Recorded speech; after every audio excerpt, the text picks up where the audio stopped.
domanda u risposta ser jiġi mwassal bl-isbaħ xewqat ta' Beauty Wisdom, il-Katalan, Game Breaker u Your Beauty Essence.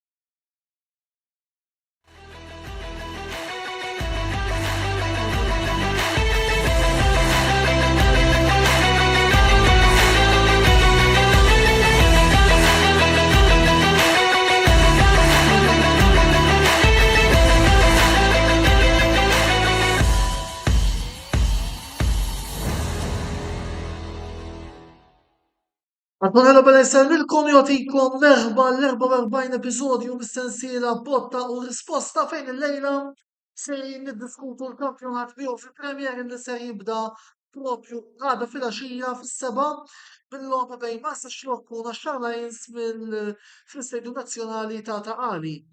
Kif tintaraw il-lum ukoll panel mimlija għal dan il-programm imma qabel xejn nsellem l-ħabtana u kollega Roberto Davil kien il-mistieden residenti. Roberto, nsellem lek l-ewwel net. Nsellem lilek Antonello l-mistiedna u dak kollha qed isegwuna.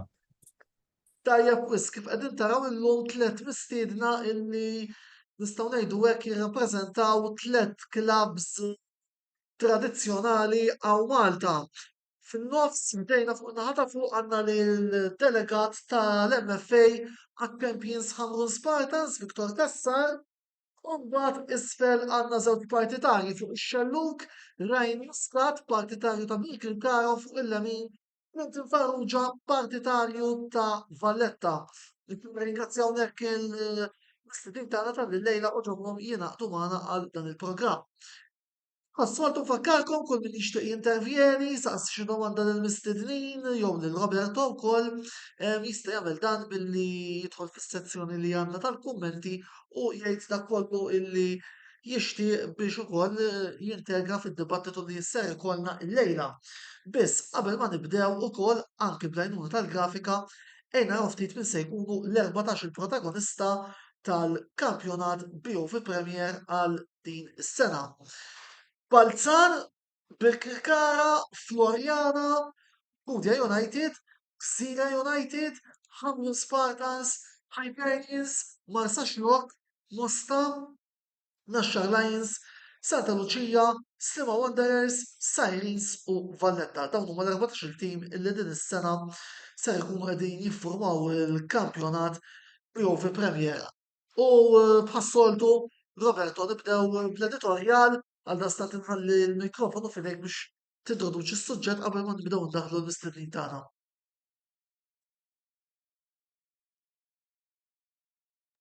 Iva Antonello, kif qed tajjeb inti minn għada nibdew kampjonat ieħor tal-Kampjonat Premier l-ogħla livell tal-futbol ġo Malta. Ovvjament hawnhekk għandna l-Viktor nsellimlu Viktor ħabib antik tiegħi wkoll konna niltaqgħu spiss l-istadium fil-passat. Champions Hamrun jibdew bħala favoriti, ovvjament dejjem hekk, kull team champion li jkun rebaħ il-kampjonat jibda bħala favorit. Għandna Birkirkara li ovvjament qed jissemmew li ħajkunu l-ikbar sfidanti għal Hamrun għar-rett tal-kampjonat u ovvjament jkun hemm ġdieda interessanti nemmen minn timijiet bħal Florjana, Hibernians u Valletta fil-postijiet ta' wara. Mbagħad, ovvjament, il-farti din is-sena ħajkonna 4 timijiet li jiġu relegati mill-Kampjonat Premier ħajmel ġdida relegazzjoni waħda aktar interessanti u naħseb li ħajkun hemm bosta timijiet li ovvjament ħajkollhom it-teddida fuq rashom dwar ir-relegazzjoni. Però kollox ma kollox nistenna li jkun kampjonat interessanti, kampjonat bilanċjat, ovvjament naraw il-livell tal-Hamrun Spartans jekk hux ħajkomplu ma dak tal-istaġun li għadda jew inkella hux ħajollu u naqsu l-livell tagħhom u ovvjament jalla jkollna kampjonat sabiħ u interessanti. Grazzi Roberto għal dan id-detorjal. U Viktor, l-ewwel nett nibdew bi. Ovvjament bħala defending champions l-ewwel nett merħba lura fil-programm tagħna u grazzi tal-li mill-ġdid aċċettajtu l-istedina illi l-lejla tingħaqdu magħna.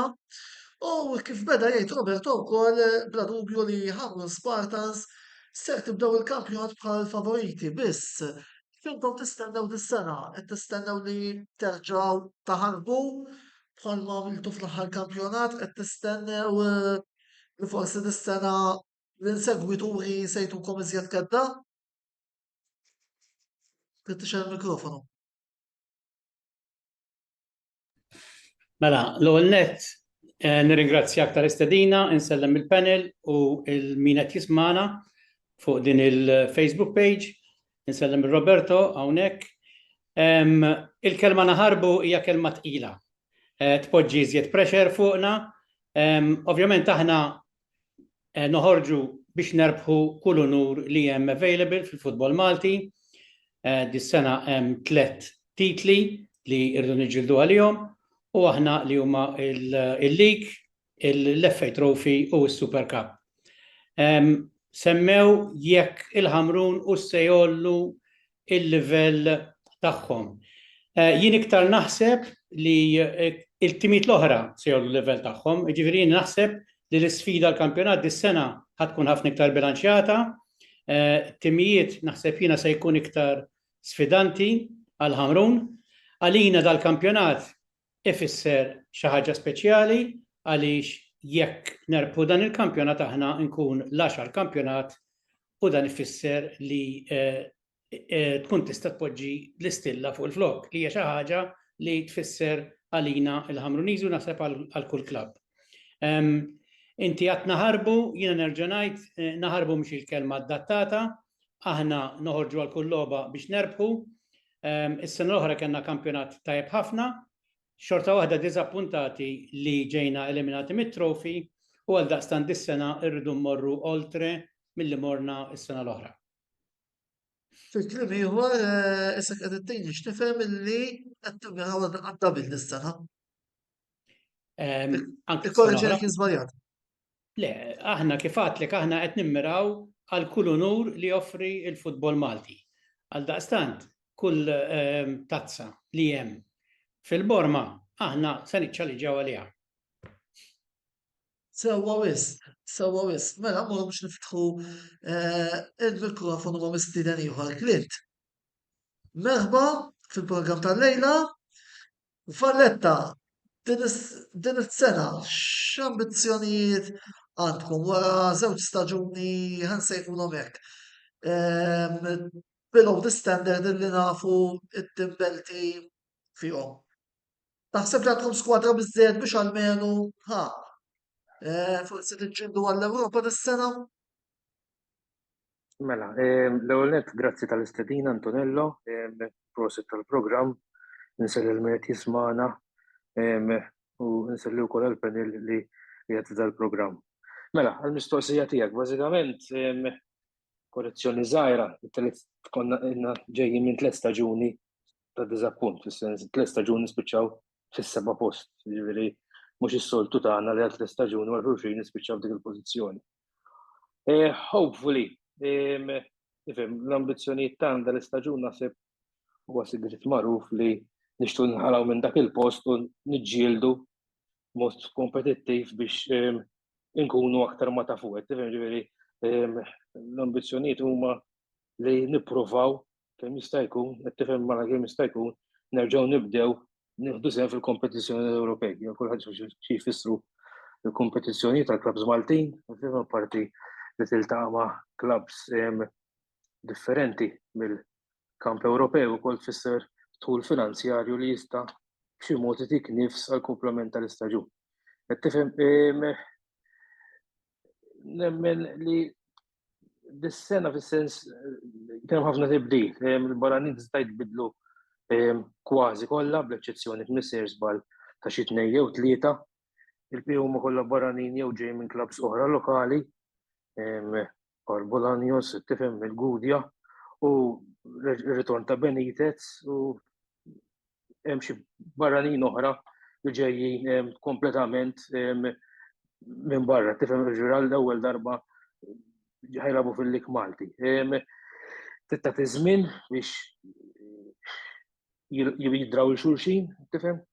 Hopefully jissetiljaw mara kemm jista' jkun qed tifhemu jaħla kif għad fil-bidu nkunu aħjar mid-daw 3 snin ta' qabel, fis-sens mill-ftit li segwejt das-sajf jidher li il-livell ta' barranin huwa aħjar milli kellna. Ġifieri imma dan x'tara fis-sajf huwa differenti milli tara fil-kampjonat. Tifhem jiġifieri jistgħu jkun hemm ħafna fatturi li at the end of the day jagħmlu d-differenza. Ġifieri imma hopefully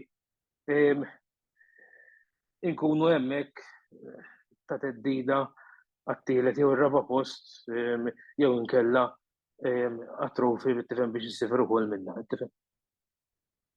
Fil-fatt għadek kemm semmejt fattur li aħna interessanti, il-fatt li ġibtu diversi barranin illi diġà għandhom esperjenza fil-futbol lokali. Ta' vantaġġ, naħseb li ta' vantaġġ lina, le? Eżatt, hija, sens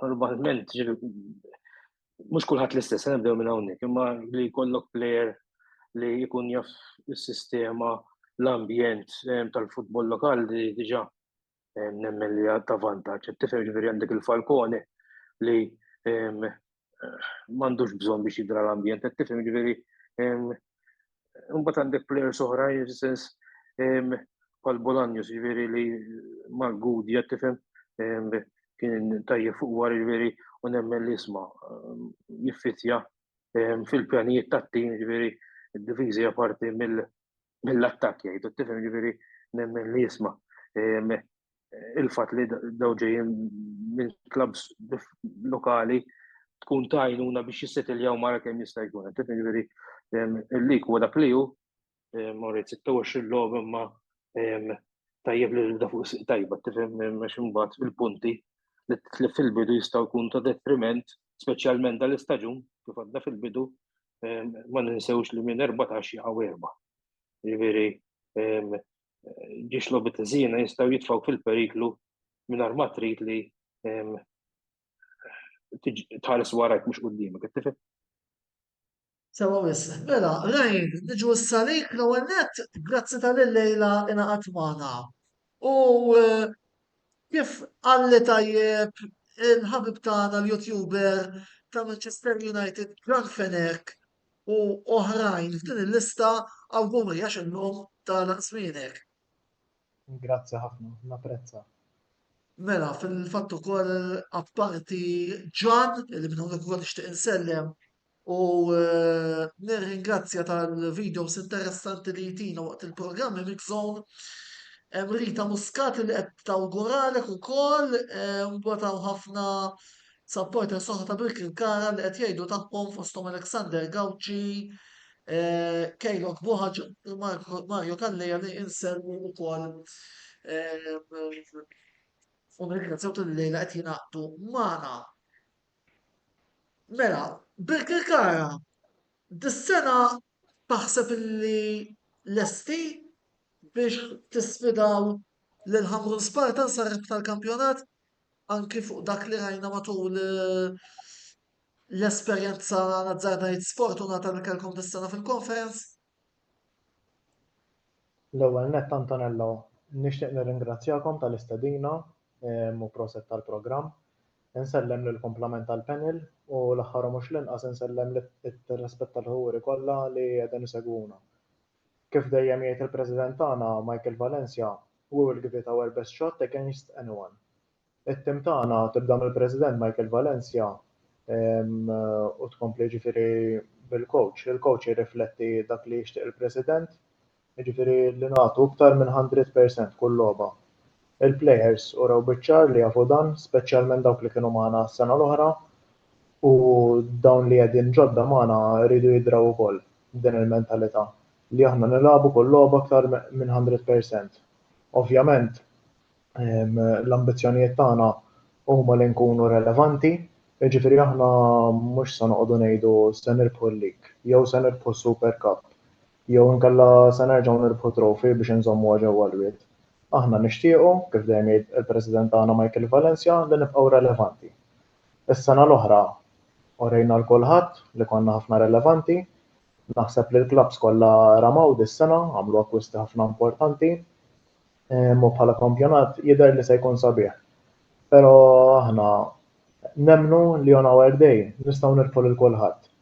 Però ma nistgħu qatt ninżlu f'logħba naħsbu li jerbaħna xi logħba x'ovvjament it-timijiet l-oħra huma b'saħħithom ukoll. Però l-weda tal-klabb tagħna Antonello hija li we will give it our best shot against anyone. Viktor, ħalli x'taħseb? Taħseb li bil-Kirkara huma l-Anti-Ħamrun Spartans din is-sena jew qed tara xi tim ieħor li jista' jkitħom iżjed? Jiena naqbel maħrabib tagħna ta' Birkirkara li Birkirkara s-sena l-oħra taw prova li huma tim validissimu, ovvjament rebħu unur importanti li għal l-FA Trophy. Imma jimma ngħidx li ħajkun hemm sfidant wieħed għall-kampjonat, jien ngħid li ħajkun hemm diversi timijiet li jkunu sfidanti. Birkirkara naturalment għandhom il-vantaġġ li probabbilment mill-nista' nifhem jien ma bidlux ħafna għaliex ġa kellhom tim validu, jiġifieri l-għaqda tat-tim, l-istruttura tat-tim ġa qed hemmhekk, u nimmaġina jiena li coach importanti bħal Giovanni Tedesco kapaċi jaħdem biex ikompli jaqgħad il-grupp tagħhom. Jiġifieri Birkirkara iva jiena npoġġihom minn ta' quddiem biex ikunu challengers għal-league. Roberto, xi kummenti minn għandek fuq dal-ewwel round ta' domandi ma nafx forsi għandek xi domandi ukoll għall-mistednin f'dal-ewwel round jekk jogħġbok. Jiena forsi domanda li għandi naħseb għal-tlet mistednin li għandna hawnhekk. Semmejna ħafna l-akkwisti kemm bidlu t-timijiet, eċetera. Anke rajt informazzjoni llum fuq gazzetta lokali li ta' trendi konta ta' kull tim kemm għamel akkwisti kemm neħħa players, eċetera. Jiena ovvjament mill-passat tiegħi bħala coach nifhem u xi kultant anke ma naħsibx li tkun xi ħaġa tajba li tim jibdel ħafna players f'salt wieħed. Jiġifieri hawnhekk x'aqt nistaqsi lill-mistiedna x'jaħsbu huma forsi dwar l-akkwisti li għamlu hekk bidlu ħafna fl-iskwadra jaħsbux li ħajkun ta' żvantaġġ fil-bidu sakemm ovvjament il-players il-ġodda jidraw is-sistema, jidraw il-futbol Malti jekk huma barranin, jidraw il-sistema tal-coach, sakemm ovvjament it-tim ikun jista' juru l-potenzjal kollu tiegħu.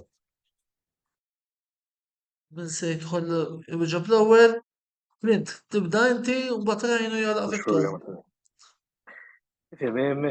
Roberto għajjem punt tajjeb, fis-sens natkellem għalina, aħna tista' tajjeb kif għad fil-bidu biddinna kważi l-barranin kollha. Li għandna tajjeb dis-sena ma ġewx fl-aħħar, fis-sens ħafna minnhom ġew eżatt mal-bidu tal-pre-season, għalkemm ġew mħabbra kważi lejn l-aħħar, ħafna minnhom kien jilgħu Malta mhux ħażin.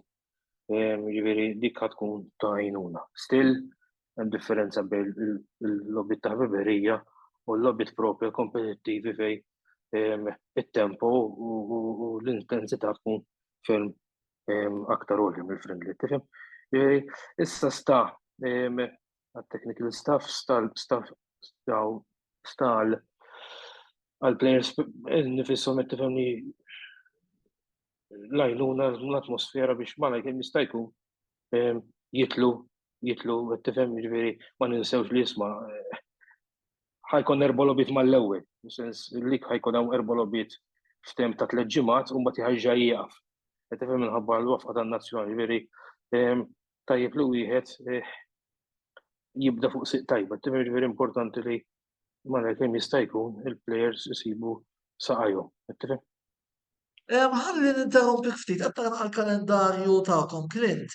Qabel ma nisma' wkoll il-kummenti ta' Ryan u Viktor fuq laqgħa Roberto. Sajris li ma Birkirkara fit-tielet logħba u mostra kalendarju fejn tridu ġibu l-punti mill-ewwel, Kull logħba tiswa 3 punti. Nibdew minn hawnhekk, fis-sens il-livell jien nemmen nisba' aktar ma żmien bl-ammont ta' barranin bil-livell ta' barranin li qed jiġu li nemmen nisma' l-maġġoranza tagħhom huma kontrarju jaħsbu ħafna u jien nemmen nisma' ħafna mill-players barranin qed jiġu huma ta' livell tajjeb għal livell Malti.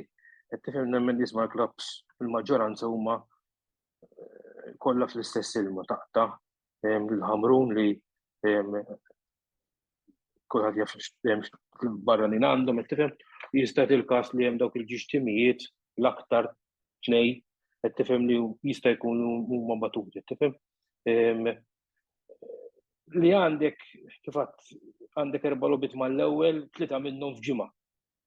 Mhux għandek l-unika midweek ħatkun d-darba, tifhem? Ġifieri mbagħad kollha fil-weekend. Ġifieri trid toqgħod attent kif għadt fil-bidu għax logħba ħażina tista' titfak ma ta' wara mal-ewwel. Tifhem ġifieri tajjeb li wieħed jibda fuq siq tajba ħalli mbagħad il-pressure ma jkomplux iżid, tifhem? Sewwa wisq, rejn,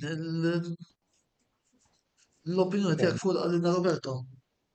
Ma tantx għandi xi nżid ma qal il-ħabib tagħna. Nifhem kull tim jara kif ħajamel wara l-istaġun forsi anke jispiċċaw il-kontratti tal-players. Aħna eżempju Cabrera spiċċalu l-kontratt. Tettara ġifieri kif qal, ġifieri l-ħabib tagħna dam il-ħbiberija għall-logħba tal-lig, ġifieri tettara l-players kif ħajfittjaw flimkien. Nifhem tagħmel l-almu tiegħek għax il-kumitat tagħna flimkien mat-technical staff ma jifqux jaħdmu lejl u nar. Arġajna ġibna akwisti ġodda, ġifieri Maxwell Maja, kulħadd jaf xi jsarraf kemm hu tajjeb. Il-Emi Beltre, ġifieri players ġibna issa tittara kif qal il-ħabib tagħna u nafdaw dejjem fil-kumitat u t-technical staff.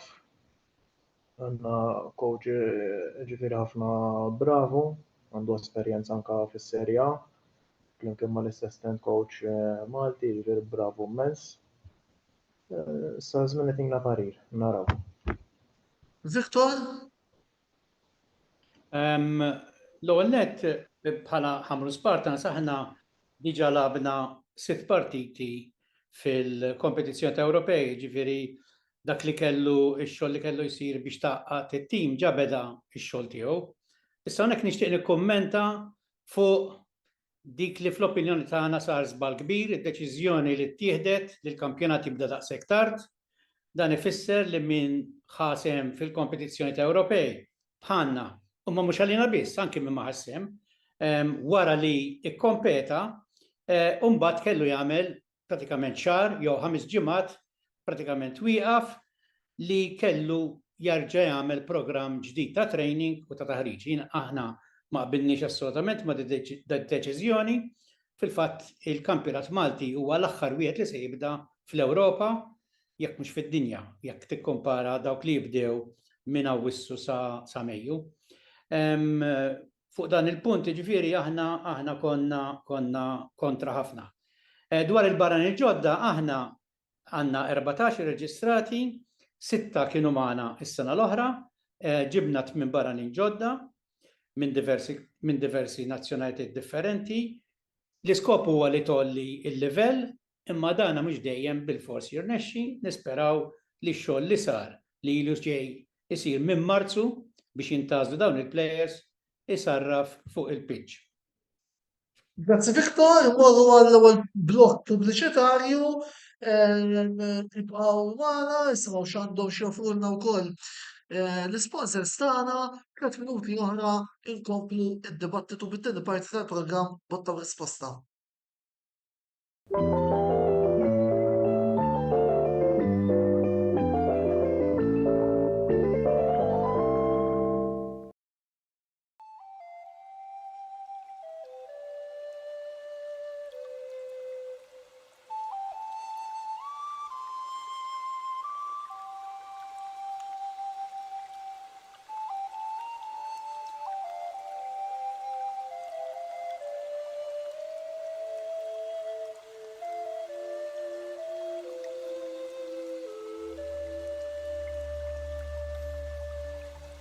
Beauty Wisdom tal-Fgura għall-aħjar prodotti u servizzi ta' sburija. Żuru wkoll Nails by Xarawna fl-istess stabbiliment għall-aħjar servizz ta' trattament ta' dwiefer.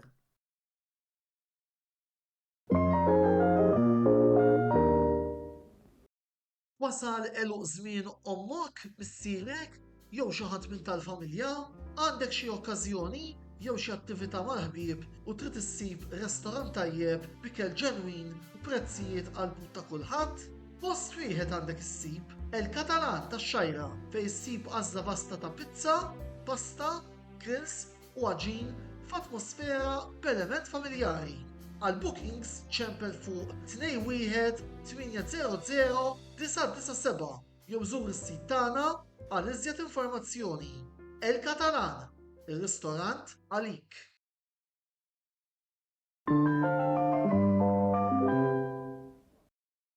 Fil-tempi tal-futbol, reġa wasal dak iż-żmien tas-sena u din is-sena ser ikollna novità importanti hekk fil-logħba tant mistennija minnkom ser ikollha isem ġdid. FC24, il-logħba tal-futbol li Game Breaker ser ikollu disponibbli fi ftit ta' żmien ieħor fuq diversi pjattaformi tan-Nintendo għal €65 u tal-PlayStation għal €75. Għalhekk nissuġġerulkom tgħaddu fl-istabilliment ta' Game Breaker ġewwa bil-Kirkara u tirriservaw il-kopja tagħkom FC24 biex ma toħorġux bid-diżappuntati għax l-isem veru nbidel imma l-kwalità u l-eċċitament li se toffri din il-logħba ser jibqa' l-istess ta' dejjem. Game Breaker, l-aqwa logħob tal-PlayStation, Xbox u Switch.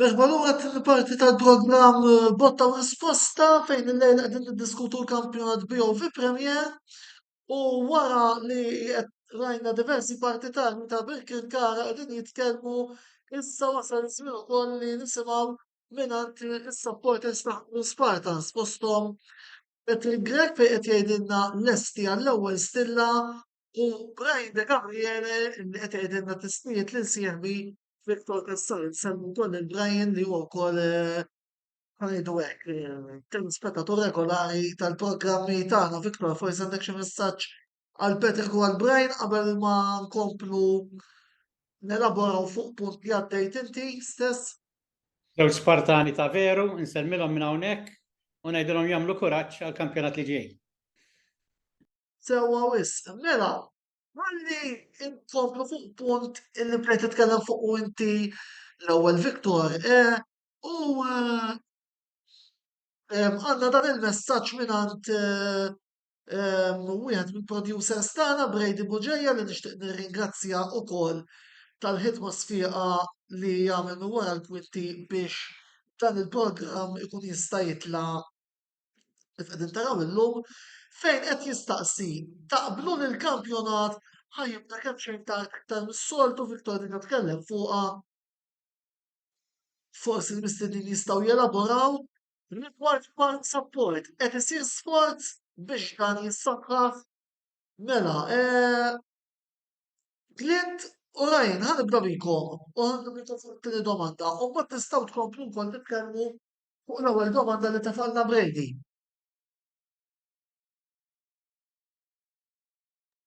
Mela, it-tieni mistoqsija fakkarni Antonello kienet fuq l-isfort tal-partitari. Beħed biex jissaħħaħ is-support fil-ground. Nifhem, mistoqsija stess, nemmen li dejjem jista' jsir aktar. Nemmen li isma' hemm clubs li qed jagħmlu sforz, hemm clubs li mhux qed jagħmlu sforz għal diversi raġunijiet. Imma nemmen li isma' overall naħseb li isma' dejjem jista' jsir aktar. Tifhem? Jiġifieri hekk trid nieħdu programm sin nitkellmu fuq it-topic li nħobbu ħafna fuq il-partitari. Qed tifhem imma nemmen li hemm bżonn isir aktar. Sija mill-clubs, sija mill-individwi aħna stess. Qed tifhem jiġifieri ċertu paroli nibdew ngħidu aħna qed tifhem. Nemmen li isma' jista' jsir aktar. Lejn. Mela, il-mistoqsija kienet rigward is-support vera x'jista' jsir biex issaħħaħ. Ifhem kif qal sew Clinton jien kull min jafni, jiġifieri is-support għalija fl-istend huwa nofs is-saħħa tat-tim. Inni minn mindu kont żgħir, jiġifieri kelli esperjenzi jiena fis-sottokumitat ukoll u minn hawnhekk nixtieq insemmilhom u nirringrazzjahom tal-opportunità. Ma posti dejjem kien ġol istent. Ifhem, ħanejtek. L-ewwel li tibda jekk tikkompa ħanejlek hawn Malta tali aħna fis-sens jekk tikkompara ma ta' barra, ikun hemm ħafna kif taqbad tgħid, eżempju tiġi mill-MFA wkoll. Il-pulizija l-ħin kollu jafsu ma tistax eżempju iddaħħal jien naf nalja biex taqta' il-cable ties. Ovvjament dak jekk tiġbed l-armar u mbagħad tqattaw. Il-prezz tat-ticket dejjem jola. Dejjem jola, ma nistax nifhimha din ħaġa, jien trid innies il-ground, in-nies dejjem jonqsu u l-prezz dejjem tiela. Għamilna ħabta fil-Covid. Nistreamjaw il-logħob, il-ballun ikun eżempju in-naħa tal-elemental ground u l-kamra tkun in-naħa tax-xelluk. Dawn l-affarijiet. Irridu naħdmu ħafna fuqhom, fimt, ifhem bħala support jiena ifhem jien nieħu gost mur il-ground u ma minn tkun qed tilab. Ikun hemm naqa' support, eżempju tilab kontra l-Ħamrun, kontra l-Belt, aħna kulħadd jaf nieħdu pjaċir, fihem ta' xkull logħba anke fl-istend sabiħ ħafna. Ifhem jiena involut jiġifieri m'għadniex daqshekk attiv f'Birkirkar Ultras ukoll. Li nista' ngħid daw iż-żgħażagħ jiġifieri ma jifqux jaħdmu lejl u nhar, speċjalment kienet ġejja truf jagħmlu l-isbaħ koreografija li qatt saret hawn Malta. Lejl u nhar jiġifieri ħasra meta tara dal-effett kollu.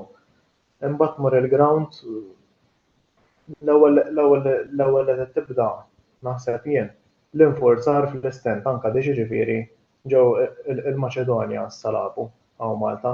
Huma rajt jqabdu l-flares u hekk hawn Malta malli jaraw flare fl-art jaqbdu jippuntaw wieħed u jarrestaw. Dawn mhux affarijiet anke kif trid il-familji tal-ewwel ground. Joqogħdu jaraw jaqbdu jarrestaw lin-nies ma fis-sens m'iniex qed noħodha kontra ħadd għax dawn huma xogħolhom, imma dan infurzar żejjed. Tirraġuna u l-affarijiet, titnaqqas il-prezz tal-ground biex tidħol. Dak li jkun jekk jgħid l-eżempju l-mara jkollu ġiex titfal ħajhom fuq 50 euro żgur u mhix worth it, fimt, mhix worth it. Dawn l-affarijiet iridu narawhom kollha. Hemm ħafna żgħażagħ jiġifieri jekk tara ta' Birkirkara armar ħin kollu jagħmlu ġdid, jinvestu ħinhom, flus, jagħmlu ħin lilin mill-familja biex imbagħad ikun hawn dawn l-affarijiet. Ħasra ta' vera. Jien naħseb li rridu nagħtu iktar importanza għall-istent. Sewwa wis. Issa, Viktor, forsi tkompli telabora naqra fuq l-argument tiegħek illi jien personalment naqbel miegħu ħafna fil-fatt is-sena kont sorpriż għal fatt li l-kampjonat biju fi Premier beda daqshekk tard. Taqt li forsi nelaboraw naqra fuqha dik qabel ma nkomplu u għad ukoll nisma' ta' Roberto fuqha dik. Qabel xejn xtaqt nitkellem anke fuq is-supporters. Jien nitkellem fuq il-klabb tiegħi, il-klabb tiegħi għamel sforz qawwi f'dawn l-aħħar snin fil-medja, qiegħed fuq 5 platforms. Naħseb l-unika klabb Malti li qiegħed fuq 5 platforms, social media platforms differenti, u dan jgħin ovvjament biex jattira n-nies il-ground. Dak li jkun se jgħid imma is-suċċess iġib is-supporters. Il-verità dana kollu veru, imma nista' ngħid anki pereżempju dis-sena li ma kenniex daqshekk suċċess fil-logħbiet tal-Ewropa, imma l-attendenzi kienu tajbin ħafna. Ġifieri li iżżomm is-social media platform mhux aħna biss għax hemm diversi klabs oħrajn, imma naħseb li aħna qegħdin forerunners fiha dil ħaġa. Dik waħda. It-tieni net nagħmel appell lid-dilettanti kollha tal-futbol Malti li jiskartaw il-futbol Malti. Jiena li l-insegwi l-futbol Malti fuq 40 sena, jgħidu x'jgħidu n-nies, il-livell tela. Il-livell tela ma tistax tikkompara il-riżultati li forsi ġib it-tim nazzjonali li anki hemmhekk ġibna ċertu riżultati, ma jekk tara il-riżultati li ġabu l-klabs Maltin fil-kompetizzjoni tal-Ewropa, tara kemm tela il-livell.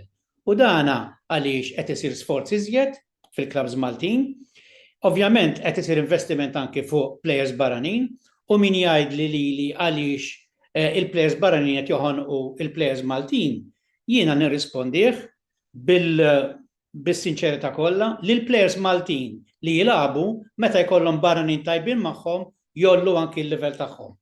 Sewwa jiena nara kuljum għax ninżel training kuljum u nara dawk il-plejers anki żgħażagħ li jittrejnjaw ma' plejers ta' ċertu livell jollu l-livell tagħhom. U mbagħad sta l-coach jiġġiel jara min se jieħu postu. Dwar id-data meta jibda għall-kampjonat, jiena diġà għamilt il-punti ċar, dan mhux l-opinjoni tiegħi biss, hija l-opinjoni bħala klabb aħna li ma qbilniex magħha għal raġunijiet li Kien volja ta' deċiżjoni bħala klabb, intant li wkoll tkun fil-qatt tal-MFA kien wasaltu id-deċiżjoni tieħdet fil-laqgħa tal-Malta Premier League bejn il-klabs. Il-maġġoranza tal-klabs ivvutaw li nibdew wara l-istage tan-nazzjonali li kellna dal-aħħar. Flok nibdew qabilha. Meta s-soltu aħna nibdew għal nofsa wissu u mbagħad tiġi l-ewwel stage tal-tim nazzjonali u mbagħad inkomplu bil-kampjonat. Ir-raġunijiet tal-SRek jafuhom huma, imma jiena naħseb li da kien żball u nispera li ma jirrepetix dal-iżball. Roberto, forsi għandek xi kummenti wkoll fuq da żewġ argumenti l-qajjem Brady. Jiena dwar is-supporters nemmen li ovvjament l-supporters huma stakeholder importanti fil-logħba tal-futbol. Ġifieri naħseb l-MFA fid-deċiżjonijiet li tagħmel kemm dwar il-format tal-kampjonat, kemm dwar meta jibda l-kampjonat, kemm dwar l-esperjenza li supporter jieħu meta jmur l-istadium biex isegwi partita. Naħseb dejjem għandha żżomm quddiem għajnejha kif ħatati sodisfazzjon lil dak l-individwu li jitla l-ground ovvjament biex jissapporti għat-tim favorit tiegħu. Hemm nuqqasijiet, dejjem ħajkun hemm nuqqasijiet, ġifieri da fajt ma jsewx isiru perfetti, però naħseb li jekk ikun hemm iktar komunikazzjoni bejn iż-żewġ partijiet, illum il-ġurnata kważi l-klabs kollha għandhom is-supporters club tagħhom, jiġifieri nemmen li jekk ikun hemm aktar komunikazzjoni bejn rappreżentant tal-MFA u s-supporters clubs tat-timijiet tal-Premier, naħseb li l-affarijiet ikunu jistgħu jitranġaw. Waħd is-Malta Premier League il-ġdida li ġiet iffurmata wkoll. Eżattament, ġifieri jiena il-futbol kif qed ġifieri futbol huwa fl-interess tal-klabs li ovvjament jieħdu sehem fil-kampjonat. Ġifieri deċiżjoni bħalma semma Viktor li l-kampjonat jibda tard meta kkumparat mas-soltu, ovvjament ittieħdet mill-klabs infushom. Però ovvjament kull klabb għandu l-interessi tiegħu u dan kapaċi ovvjament ma jkunx l-interess on the higher scale għal kulħadd. Allura ovvjament ħajkun hemm divergenzi fl-opinjonijiet u kapaċi joħloq ukoll ċerti livell ta' polemika. Però all in all jiena nemmen li ovvjament il-futbol għandu jkun il-logħba li aħna kollha kemm aħna nħobbu. Ovvjament kemm l-MFA u kemm il-klabs għandhom jagħmlu l-almu tagħhom biex jollu l-livell tal-futbol Malti kif qal tajjeb Viktor fil-kompetizzjoni Ewropej. Il-klabs Maltin dal-aħħar snin tejbu ħafna riżultati tagħhom, però xorta waħda nemmen li qed fadal ħafna u ħafna xogħol xi jsir biex forsi xi darba jirnexxielna nollu l-livell anke bħala tim nazzjonali. Ovvjament nisperaw li minn dan il-kampjonat nibdew naraw livell aħjar ta' futbol jintlab fil-kampjonat Premier. Mela, issemmew ukoll ġat ħallna fuqha b'mod ħansejħu hekk on the sideline, però naħseb li ħanqajjem il-punt ġa minn issa. Il-riforma tal-klabs tal-Premier illi bija jistgħu jirreġistraw 14 plejer barrani, il-11 jistgħu jinżlu fil-line-up u 9 ikunu fil-ground. Sewwot finanzjarju kif ukoll fuq il-plejers Maltin infushom. Impatt ser ikollhom dawn il-bidliet. Rajn, nibda bik? Iva mela. Ifhem, fuq din tal-14 il-plejer barrani, il-clubs rridu jipprovaw iġibu l-aħjar plejers possibbli, ifhem, ikunu minn fejn ikunu bħala pajjiż irrelevanti. Il-verità hija li Malta bħala daqs ta' pajjiż aħna Taljana, ġifieri aħna żgħar ħafna kkumparati ma' barra minn Malta. Ovvjament barra minn Malta se jkun hemm iktar option minn fejn tista' tagħżel ta' plejers. Nifhem il-klabb għandu nukleu ta' plejers Maltin b'saħħithom fl-iskwadra ewlenija u ftit plejers tal-minors li jitrenjaw mat-tim ewlieni jiġifieri on a daily basis fejn daw juru li għandhom ħafna potenzjal. Ifhem, u mbagħad il-plejers barranin rridu jikkomplementaw il-plejers Maltin u flimkien jagħmlu tim iktar b'saħħtu, imma kif qed ngħidlek sfortunatament Malta hawn plejers jiġifieri tajbin u li jagħmlu ħoss imma kif taqbad tgħid iċ-ċokon tagħna ma jkollniex daqshekk xelta minn fejn għażlu, fimt? Jiġifieri jiena hekk naħseb il-clubs iridu jippruvaw jġibu l-aħjar plejers possibbli jkunu minn fejn ikunu bħala pajjiż irrelevanti. Viktor, L-ewwel net naħseb li inti rid tgħid 8 barranin fil-ground, mhux 9, 11 fuq il-line-up u 8 fil-pitch. Jiġifieri jilagħbu dejjem 3 Maltin. grazzi tal-korrezzjoni, fil-fatt ukoll jidher li kif qed tajt inti. Skużaw irwieħna ma' min qed segwin ovvjament. Le, fuq dina ovvjament tikkrea dibattitu qawwi ħafna għaliex kif jgħid il-Malti xafra ta' meġiġ naħat. L-opinjoni ġenerali ta' ħafna mid-diriġenti hija li min irid jimpruvja irid jikkompeti. U hawnhekk jiena nsemmi ċertu plejers Maltin li għażlu li jmorru jilagħbu barra minn Malta, meta Malta sabu kuntratt tajjeb u skur kienu jilagħbu Malta, qed insemmi pereżempju bħal Zek Muscat, bħal Matthew Gullajmir dis-sena, Luke Tabone li kien mal-Gżira u xi plejers oħrajn. Li marru jilagħbu barra minn Malta daw u fl-iskwadra għandu 11 il-barrani. Sewa, qed jiġġieldu għal posthom ma' barranin. U daw kienu lesti li jieħdu challenge. Mela allura il-plejers it-tajbin ta' ċertu livell il-Maltin jiena nħoss li ch-challenge għandhom jieħduh. M'għandhomx għalfejn jibżgħu mit-challenge, jiena naħseb li kull min għandu ċertu livell jilab. U dan provajnieh bil-fatti wkoll għaliex jekk nieħu l-eżempju tal-Ħamrun, imma mhux tal-Ħamrun biss għalkemm is-sena l-oħra stajna nilagħbu 7 barranin. Kemm il-darba labna 6 jew 5 barranin. U qed ngħid hekk għax qed naraw hawnhekk ir-rappreżentant tal-Belt, anki l-Belt għamluha kemm il-darba, anki Birkirkara li għandhom diversi Maltin ta' ċertu livell u li bil-mod rajt improvement qawwi fihom. Sewwa. Nixtieq insemmi wkoll it-tfajliet Maltin. Li l-tfajliet Maltin naħseb li huma daqs iktar kuraġġużi mill-irġiel, ma jibqgħux Malta, iktar jifittxu ċ-challenge barra minn Malta u hemmhekk isibu barranin ma' min jikkompetu. U sejrin tajjeb dal-aħħar rajt il-Maja Lucia qiegħda Poland, ma nafx ma' liema club jew Czech Republic. Niftu marru viċin hemm Hailey Buġejja li qiegħda mal-Inter. Għalhekk daw lesti li jidher. X'inhu l-punt? Il-punt hu jekk inti trid timpruvja, inti trid tkun lest għaċ-challenge. Ma tistax inti issib is-sodda lesta, trid tiġġieled għaliha biex timpruvja fil-futbol.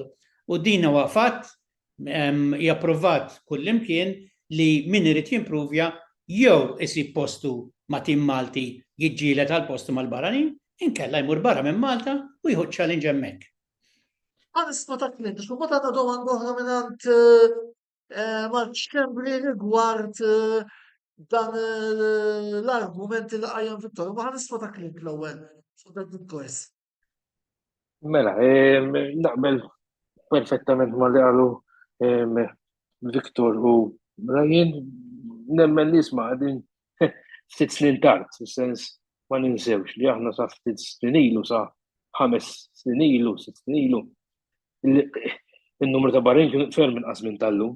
U hekk wieħed jara il-klabs Maltin ma' min qed jilagħbu u jara l-line-ups tagħhom daw kollha tista' tgħid il-maġġoranza barranin. Qed tifhem ġifieri hekk wieħed jara eżempju u rajt nqabbel tim li l-baġit tiegħu ferm ikbar minn tagħna. Imma qed tqabbel eżempju l-Ferencvaros li se jilagħbu kontra l-Belt 3 snin ilu, 4 snin ilu. U distra nagħbu kontra l-Ħamrun. Il-line-up tagħhom għandek ħafna barranin. Ġifieri u klabs oħra l-istess, sens meta darba l-Belt labnu kontra l-Astana fl-Europa League. L-istess nablu mal-Ferencvaros, kombinazzjoni. L-istess, daw kellhom maġġoranza barranin, sens nemmen li irridu nagħmlu l-qabża. Irridu nżidu l-kompetizzjoni, nkella nibqgħu niftaħ battajt fil-comfort zone u nibqgħu fejn aħna, tifhem?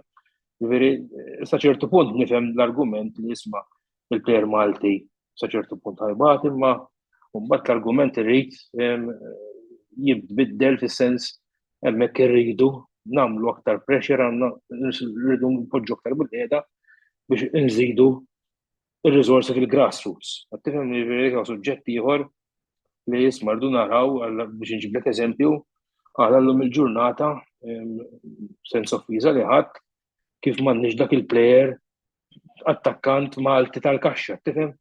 Ġifieri sens irridu naraw għala mill-grassroots tagħna dawk it-tip ta' players mhux tilajn l-istess goalers biċċajna biex inġibu wieħed ma minna xejn ħażin, ma nixtiex niftehom ħażin li jisma' li il-familja tiegħu Maltin, meta fil-verità dak turi li jisma'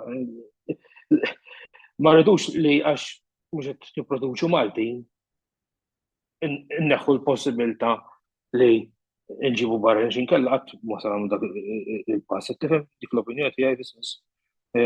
Huwa sigriet magħruf li isma' kemm ilu il-plejers barranin il-livell tieb, tifhem ġifieri anke tara il-punt qed inġibu fl-Ewropa. Tifhem ġifieri insegwi profile fuq Twitter ġifieri tara li isma' dal-aħħar 6 snin. Tlajna 3-4 postijiet, tifhem da saħħa tal-prestazzjonijiet li qed inġibu t-timiet Malti fl-Ewropa, tifhem kieku nibqgħu kif konna 10 snin ilu, 5 snin ilu, ma nasib li naslu fejn din illum, tifhem. Għatfadal xi jsir, tifhem ġifieri, imma nemmen nisma' biex il-futbol Malti jimprovja, irid iżid l-ammont ta' barranin u l-budget tifhem biex iġib ċertu players ta' kwalità tifhem biex imbagħad ukoll hemm suġġetti ieħor, ġifieri ma dik għall-ġurnata oħra Antonello.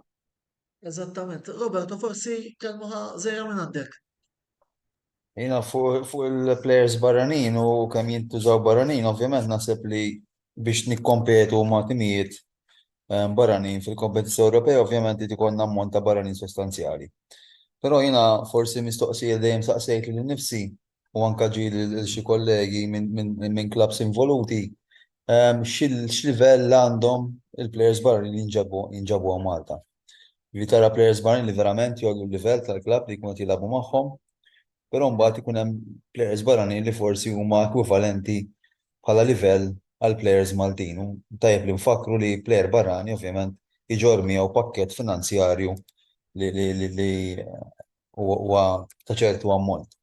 Allura naħseb li tajjeb li nżidu l-ammont ta' players barranin, però naħseb li huwa importanti li l-klabs ikunu ċerti li daw il-players barranin huma ta' livell ola u li kapaċi jollu l-livell tat-tim tagħhom u anke tal-kampjonat Premier. Ovvjament, speċjalment għal dawk it-timijiet li jkunu ħaj kompetu biex jiċċellinġew għall-kampjonat. Mela, domandu ħaminant Mark Xkembri din id-darba, il-producer li ieħor YouTuber ta' Juventus ukoll li nixtieq insellem u nirringrazzja wkoll ta' x-xogħol li jagħmel minn wara l-kwintità dal-programm. Qed ninsebu ħafna l-barranin, imma Femnu li xorta waħda it-tim li għandu l-aktar Maltin jibda b'vantaġġ u ma taħsbux li żgħażagħ Maltin qed jispiċċaw bla ċans u konsegwenza ta' dan qed jitħalla dajjef it-tim nazzjonali Malti. Clint.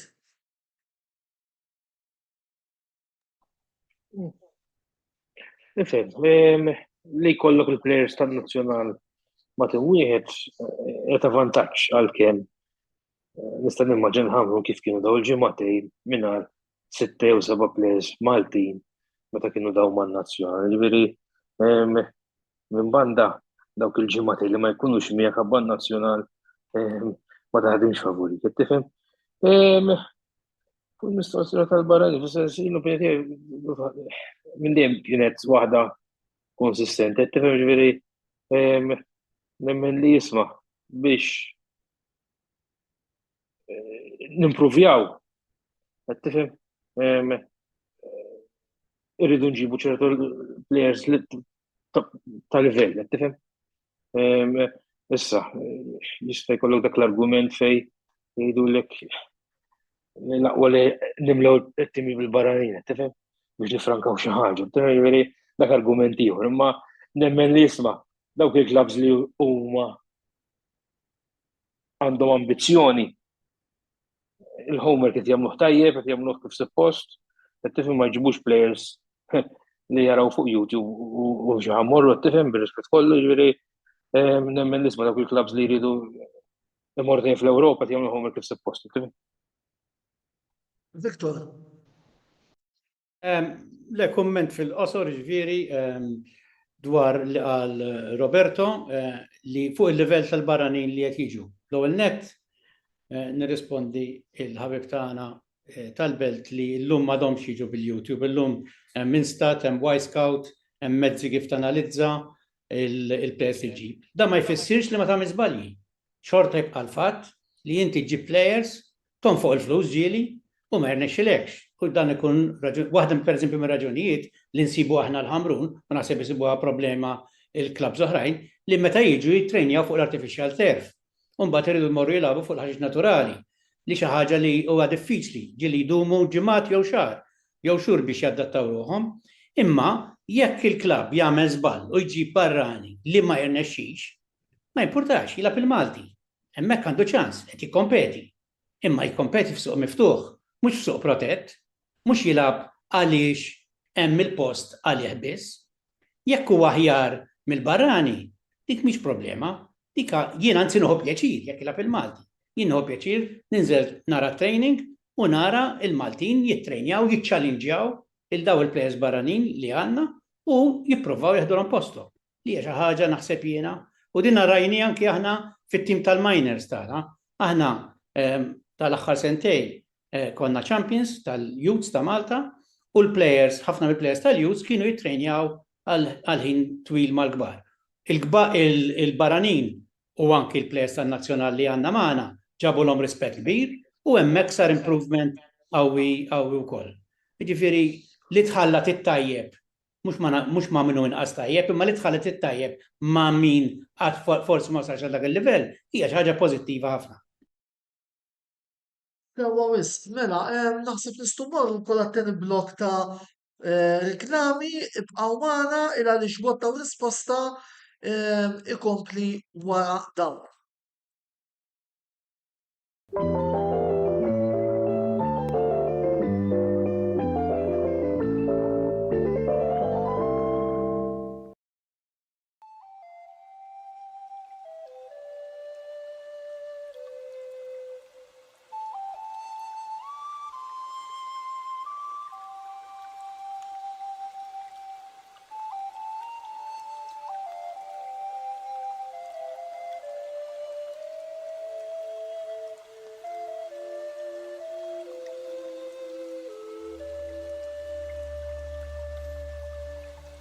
Beauty Wisdom tal-Fgura għall-aħjar prodotti u servizzi ta' sburija. Żuru wkoll Nails by Xarawna fl-istess stabbiliment għall-aħjar servizz ta' trattament ta' dwiefer.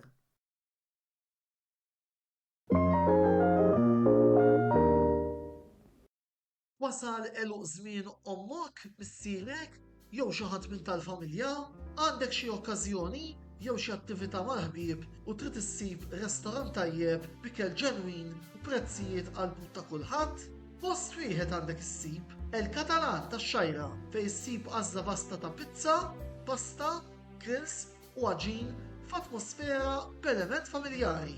Għal bookings ċempel fuq 21 800 997 jew żur is-sit tagħna għal iżjed informazzjoni. El Catalan, ir-ristorant għalik.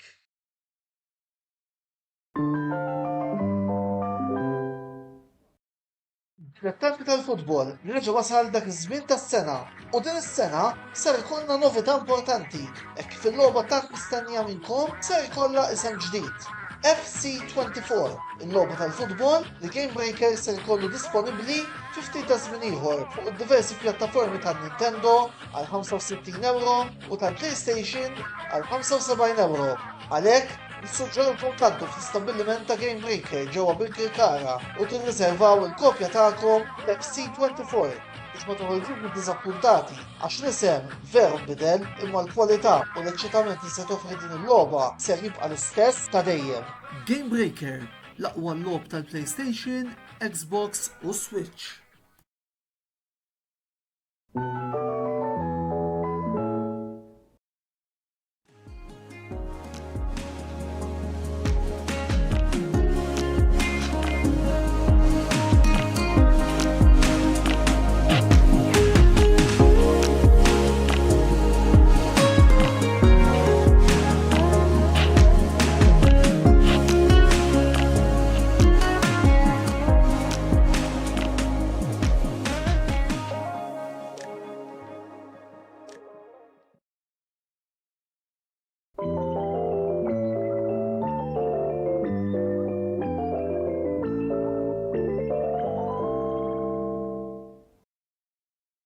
Merħba għat-telet parti tal-programm Bottaw Risposta fejn il-lejla flimkien miegħi Antonello Abela, l-mistieden residenti Roberto De Brincat u l-mistednin tagħna Viktor Kazzar, il-delegat tal-MFA għal Spartans, Clinton Farrugia, partitarju ta' Valletta u Ryan Muscat, partitarju ta' Bilkirkara qegħdin niddiskutu l-kampjonat miegħu fi Premier illi ser jibda għada bil-logħba bejn Marsa Xloħ kun għaxxar fl-Istadium Nazzjonali fis-7 ta' filgħaxija.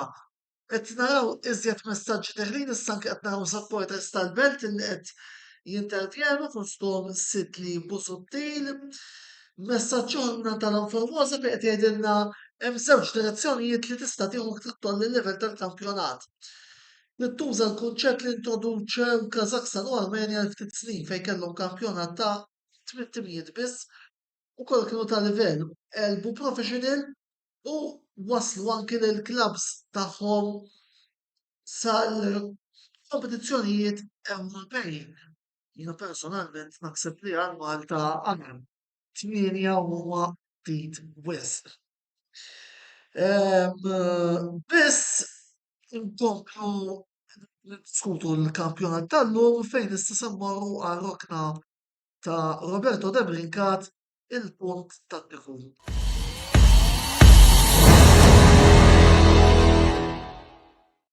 Roberto. Grazzi Antonello. Mela, fuq l-aspett tekniku u tattiku il-kampjonat Premier għandna taħlita ta' coaches kemm Maltin u kemm barranin. Ovvjament, fl-aħħar snin anka Technical Center ta' Ali prova jdaħħal filosofija aktar Ewropea fil-korsi tal-coaching li għati Technical Center. Għanna coaches taljani, semmejna l-Zawri li huwa l-coach tal-Ħamru. Ovvjament hemm stennija għal Camoranesi li ħajdebutta bħala coach ta' Ħamru Spartan, ta' Floriana, skużawni. Naraw ovvjament dan il-play li rebaħ ta' dinja mal-Italja u li kien simbolu mal-Juventus x'kapaċi joffri fil-kariga ta' coach. Għanna coaches Maltin bħal Paolo Zammit li ovvjament kulħadd jafu għax ikkoċja bosta clubs rinomati f'Malta, għandna l-Winston Muscat. Ġifieri hemm taħlita tajba u interessanti nemmen li ovvjament kull tim ħajbbaża sistema tattika tiegħu fuq l-elementi li għandu fl-iskwadra. naħseb li ovvjament nittama li naraw lob li jkun wieħed interessanti, lob li jkun pjaċevoli. Jiena meta kont insegwi mill-qrib il-Kampjonat Premier, kon nisma' ħafna kummenti li l-futbol f'Malta jintlab bħala walking football, għax huwa futbol slow ħafna, futbol li ovvjament huwa prevedibbli sa ċertu punt. Nifhem li fl-aħħar snin dan l-istil tal-lob inbidel kemm xejn, u ovvjament nistenna li jkun hemm lob tajjeb, lob li jkun interessanti, u ovvjament ħajkun hemm taħlita ta' stili ta' lob u tattiċi differenti. Grazzi Roberto, Viktor, laqbadnija fuq il-coaches. Se toffrilkom iżjed il-traffic l-Italjan ta' sajf meta Luciano Zawri post Branko Nisevic li issa ingħaqad mat-tim ta' Ajmenis. Branko Nisevic huwa illum ġurnata parti mill-istorja tal-Ħamrun, rebaħ id-9 kampjonat mal-Ħamrun. Kenna ran tajba wkoll fl-Ewropa fejn wasalna sal-playoffs taħt Branko Nisevic. Il-klabb iddeċida li jagħmel bidla għal diversi raġunijiet. Biss Luciano Zawri li forsi ħajġib differenti, dak li ġab Branko kien l-esperjenza tal-futbol Malti, għax kien Branko huwa coach barrani, jista' jiġi konsidrat kważi daqs Malti għaliex tant ilu Malta kemm bħala plejer, kemm bħala coach barra li kien anke fin-nazzjonal li jaf il-futbol Malti minn ġewwa minn barra. Luciano Zawri ħajġib esperjenza ġdida, esperjenza tal-Taljana, esperjenza tal-ola livell, tas-Serja, u barra minn hekk ukoll l-istaff tekniku li hemm madwaru huwa pratikament ukoll kollu Taljan. Jiġifieri forsi jkun hemm iktar sinerġija f'dawn l-affarijiet. Naturalment, l-istaġun għadhom ma bedix, kaxxa magħluqa, issa naraw jekk id-deċiżjoni kienx għall-aħjar jew le.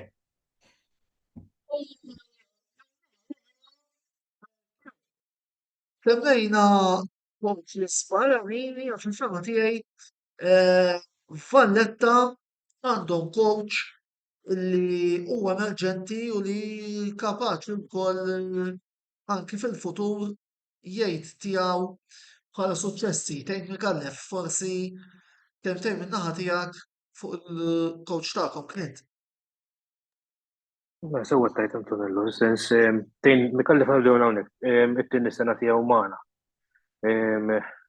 Qabel ma ngħaqad magħna kien mal-Gudja fejn kien wassalhom minn sesbal fiċ-Championship Pool.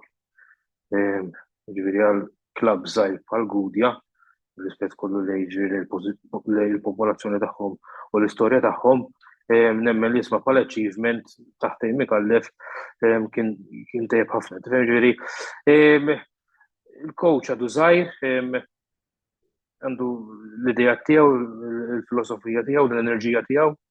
Qed tifhem ġifieri nemmen is-sena oħra għalkemm il-pożizzjoni kienet dik li kienet, tifhem f'ċertu logħbiet konna tajjeb ħafna, ġifieri meta wieħed jikkonsidra li ma' ċertu timijiet ma tlifniex,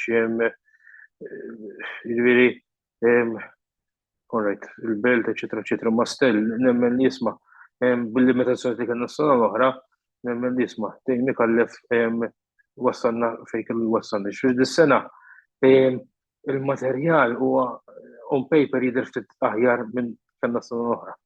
Ġifieri hopefully inkomplu nibnu fuq l-istaġun li għaddet. Ġifieri għamilna tibdil żgħir tajbu tisemmi fil-physical trainer, ġifieri reġaġi Enzo magħna, Taljan, ġifieri kulħadd jaf x'background għandu bħala fiżika, ġifieri nemmen fiżikament hopefully dis-sena għalkemm soħra ma konniex ħażin, nemmen nisbu bħala fiżika nerġgħu nkunu ma tat-top, ġifieri fingers crossed Antonello.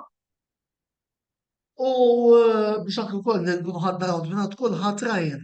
Giovanni Tedesco, coach ta' esperjenza, Taħseb li għandkom l-aqwa coach f'Malta bħalissa? Ifhem, jiena ħanibdek, ifhem l-aqwa timijiet dejjem se jagħmlu lik iktar kompetittiv. Bir-ritorn ta' Sliema fil-Premier League, kulħadd jaf li jiġifieri Sliema flimkien ma' Florjana u huma l-iktar tim li ħa onuri, jiġifieri da ovvjament se jollu l-livell tal-lig. Ifhem coaches barranin u speċjalment daw ex-players fis-Serja A bħal coach tagħna Giovanni Tedesco, bħal Zawri u Camoranesi dejjem ħajjenu biex jollu l-livell ta' futbol Malti, ovvjament, flimkien mal-coaches bravi u preparati immens Malti li għandna fil-pajjiż. Ifhem bħala coach inħalli mbagħad f'Mejju nkunu nafu fl-aħħar tal-lig minnu l-aqwa. Minnaħa l-oħra, semmejna l-Tedesco, ħanibqa' naqra miegħek Ġwan. Le li nqatna ħafna fil-lobbiet Ewropej huwa Torenborg li kellu wirjiet tajbin ħafna, speċjalment fl-ewwel logħba mal-Maribor fejn hemm skurja gowl mill-isbaħ. Taħseb li attwalment huwa l-akbar stilla li għandkom fit-tim? Ifhem rigward Polenbonk, il-klabb tagħna investa fih meta kellu biss 13-il sena. Tajnieh kontratt professjonali ta' 5 snin meta għalaq 18-il sena, jiġifieri bħalissa fadallu sentej kontratt mal-klabb Mbonk. Mbonk ħadem ostinka ħafna flimkien mal-klabb u issa huwa f'pożizzjoni li juri l-potenzjal tiegħu kif kulħadd, jiġifieri jista' jara biċ-ċar li qed jagħmel. U l-klabb jemmen li Mbonk jiġifieri bla ebda dubju huwa wieħed mill-aqwa attakkanti li għandna fil-pajjiż. Tajjeb wisq. Kisbu mill ħarra li Malta Premier League qed tissuġġerixxi fosthom li jinħeleb ismi tal-kampjonat u jibda jintlab minn frar sa Novembru. Viktor, tkun ta' smisfaw il-laqat. Forsi tini ftit feedback fuq dina ix-xnija qabel ma mbagħad nisma' ta' Roberto wara Viktor. Din l-idea Xejn taqbel magħha? iva naqbel magħha 100%. Għaliex aħna nħossu li meta u ġa semmejna kemm importanti il-kompetizzjoni ta' Ewropej, meta naslu għal kompetizzjoni ta' Ewropej u nilagħbu kontra timijiet li kollhom 12, 13, 14 il-logħba tal-kampjonat fihom, mhux qed nitkellem ma' timijiet ta' livell ogħla bħal Ferencváros, għax dawk diġà għandhom livell ogħla minnek per se bil-budget li għandhom, imma meta tilab kontra timijiet pereżempju mill-Irlanda jew mill-Iskandinavja li forsi inti tista' tgħid jiena daw nista' nikkompeti ras imbras huma għandhom dak il-vantaġġ li ikunu iktar informa x'ikunu ilhom li bdew il-kampjonat. Id-domandi x'inhuma? L-ewwel nett din mhix idea oriġinali. Din kien ħareġ biha Dusan Fitzel xi 10 snin ilu u kien għamel anki programm ta' tranzizzjoni biex issir għax anki tiffavorixxi lit-tim nazzjonali. Għaliex pereżempju din l-istage li kellna bħalissa kieku qegħdin hekk il-plejers tagħna kieku ilhom jilagħbu diġà 4-5 xhur. U dana jista' jgħin, ma jfissirx li ħadd erbaħ jew imma inti tittamel kull ma tista' biex timpruvja il-livell tiegħek. It-tieni punt importanti, hawnhekk ħafna minn nies se jgħidu imma kif jista' jkun tilab il-futbol fl-isħana tas-sajf. Mela hawnhekk hawn żewġ punti li esperjenzajna. L-ewwel nett il-pre-season aħna nibdewh jew f'nofs Ġunju jew fil-bidu ta' Lulju. Fl-agħar żmien li tista' tibda il-preparazzjoni fiżika biex inti tilab għal nofs Awwissu normalment, ma nerġgħux ngħidu il-problema ta' dis-sena, imma normalment tibda f'nofs Awwissu. Jekk inti lest li tipprepara il-pre-season training fl-agħar żmien tas-sena, mela allura inti lest ukoll biex tilab.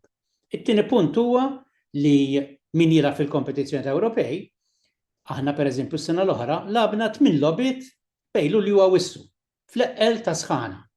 Labna fit-8 ta' filgħaxija jew fis-7 ta' filgħaxija. Veru li mhuwiex faċli biex tilab f'dik is-sħana, imma provajna li tista' tilab u tista' tilab b'ċertu livell. Ovvjament li jsir programm apposta biex dal-kampjonat jinbidel, isir ukoll pjan ta' tranzizzjoni li mhuwiex faċli, imma l-ikbar ostaklu li sibna il-klabs tal-Premier ġej mid-diviżjonijiet l-oħra li mhumiex lesti li jipparteċipaw ma' dal-proġett. Li aħna naħsbu li barra li klabs li llum qegħdin fit-challenge għada bit għada jista' jkunu fil-Premier, aħna naħsbu li jkun ta' benefiċċju għall-futbol in ġenerali. Sewa wis, Roberto, bħala coach, kemm kieku inti x'tippreferi? Il-format kif qed jiġi suġġerit jew il-format kurrenti? Jiddependi x'inhu l-kuntest li tħares liħu. Jekk qed titħares il-kuntest li ovvjament tkun iktar ippreparat għall-logħob fil-kompetizzjoni Ewropej, ovvjament kieku nippreferi li l-kampjonat kif qal Viktor jibda fi frar u jispiċċa f'Novembru. Però ovvjament mhux it-timijiet kollha jieħdu sehem, allura ħajkun hemm min joġġezzjona. Però naħseb li naqbel ma' Viktor li speċjalment tat-timijiet Maltin u anke t-tim nazzjonali jekk il-format jinbidel għal kif kien ġi propost u anke kif kien għal l-ex coach nazzjonali Dusan Fitzel, naħseb li servi ta' ġid overall għal futbol Malti kollu kemm hu. U l-partitari tagħna li għandna lejn fuq il-panel għandhom jaqblu ma jaqblux Ryan, Clint. Nifhem. Ma tantx għandi xi nżid ma li qalu Roberto u Viktor, jekk tkun fhem tittarħa skont mill-hemm aspettu jekk tkun kompetittiv ma tistax tagħmel xi 5 ġimgħat wieqaf qabel l-ewwel logħba fil-kompetizzjonijiet Ewropej u ġifieri sekkina naħseb li taqta' miż-żewġ naħat. Jiddependi kif taraħħa. Clinton? Nifhem opinjoni neutrali, sens nifhem il-kunċett tagħha, nifhem x'qed nippruvaw nagħmlu, ma jista' jkun jien forsi konservattiv dawn l-affarijiet fil-futbol, ma ma naħsibx li għandha tkun l-unika move biex il-klabs Maltin ikomplu javvanzaw. Tifhem sens waħda mill-ħafna.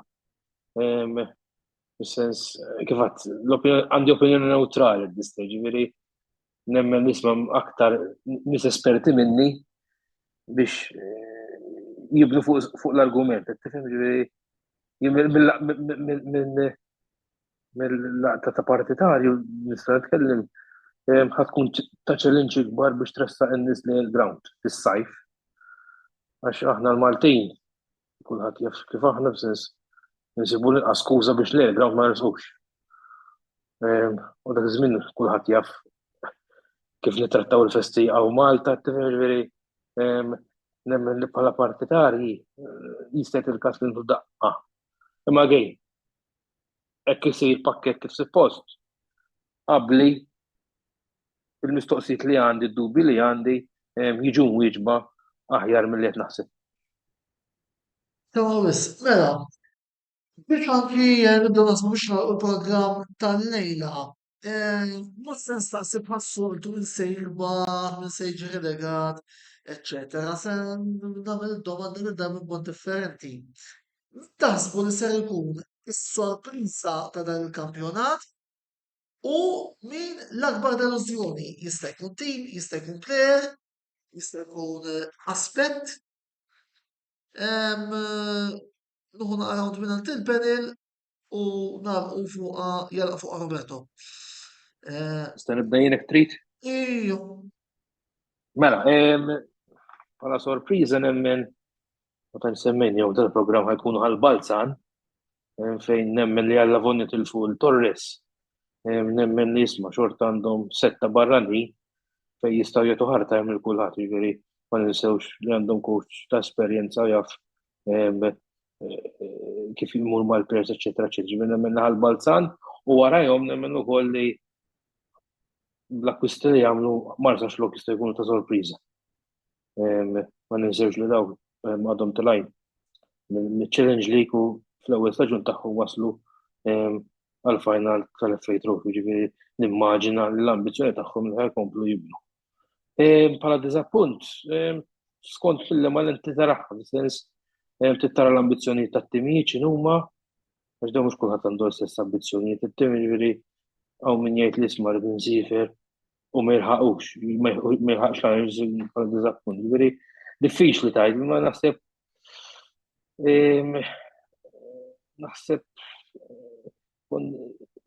is-slija ma jista' jagħti l-każ li jisma' għadhom ġejjin mit-Challenge League nemmen jisma' setgħu it-tim mit-ftit li rajt irranġaw ftit ieħor. Diffiċli biex tgħid minn ħajkun, ma nemmen jisma'. Dik l-opinjoni tiegħi. Tawa biss. Rejn, Ifhem jien kif diġà fil-bidu tal-programm, diffiċli ħafna tgħid għax għaliex it-timijiet kollha għamlu akkwisti fejn nissaħħew ħafna u l-fatt li t-teams jista' jkollhom minn barranin mal-ewwel 11 se toħloq bilanċ żgur. Ma tistax toqgħod tgħid sa nilgħab kontra X, kontra Y. Jiġifieri kif rajna s-sena l-oħra aħna Birkit Gara mat-timijiet il-kbar morna tajjeb ħafna minn għalija ma rebħilna ħadd. Imbagħad batejna ġifieri mat-timijiet inqas kwotati, ġifieri kif dejjem jgħid il-President tagħna aħna rridu ninżlu kull logħba u nagħtu l-100% u ndaħlu dik il-mentalità mal-plejers il-ġodda. Għax il-plejers li għandna ġab b'dik il-mentalità li jibqgħu magħna mis-sena l-oħra. Ifhem, imbagħad fil-verità it-tim li se jagħmel l-inqas balji u jżomm il-konsistenza u ovvjament ikollha kemm l-injuries għax aħna fejn l-injuries u sospensjonijiet ma tantx titqilna x-xorti min ikollha kif fl-injuries u sospensjonijiet se jmur l-aħjar. Ovvjament aħna bħala klabb we will give it our best shot against anyone u t-target tal-klabb tagħna se jibqa' li nkunu relevanti, ma nistgħux ngħidu għax team X jew team Y, aħna se ninżlu għal kull logħba u nagħtu 200%. Ġifieri kulħadd itik sorpriża kif stajna naraw l-istaġun li għadda.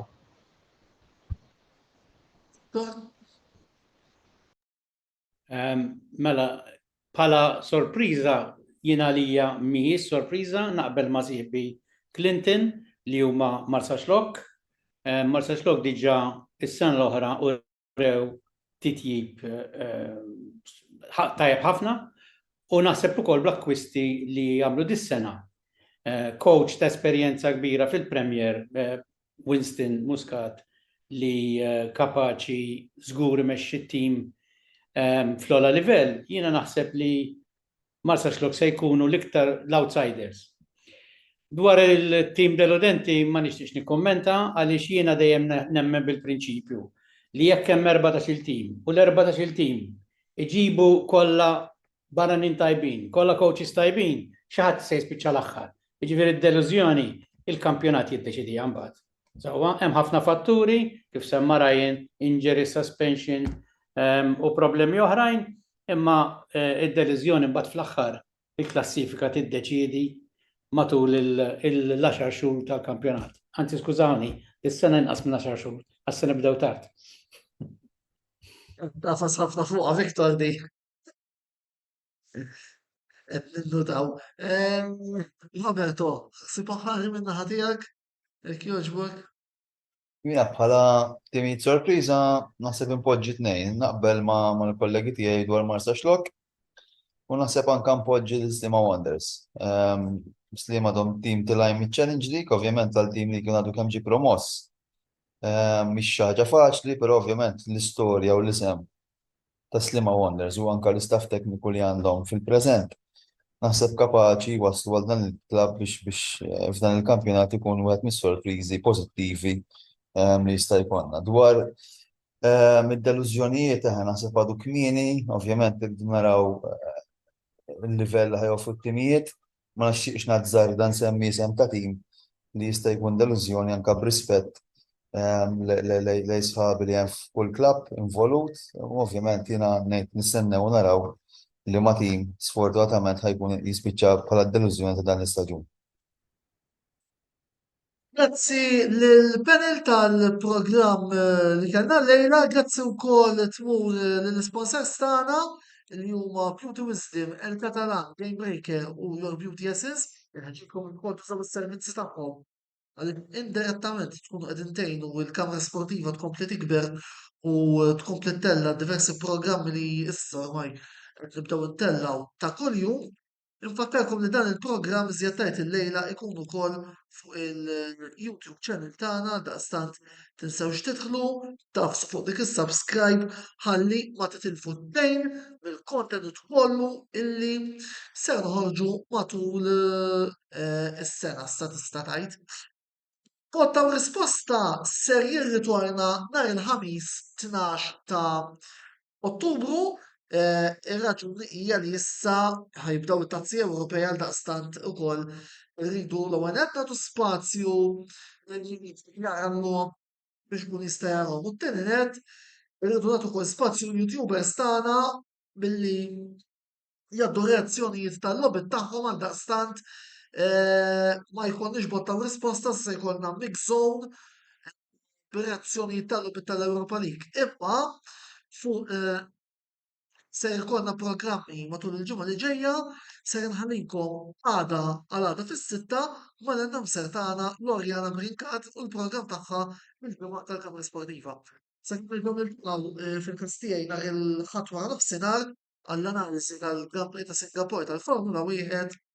Il-lejli tajjeb u ħsieb u nfakkarkom botta u risposta jirritorna fit-12 ta' Ottubru bi programm dwar il-kampjonat tal-Formula Wieħed. Ħsieb. Lejli tajjeb.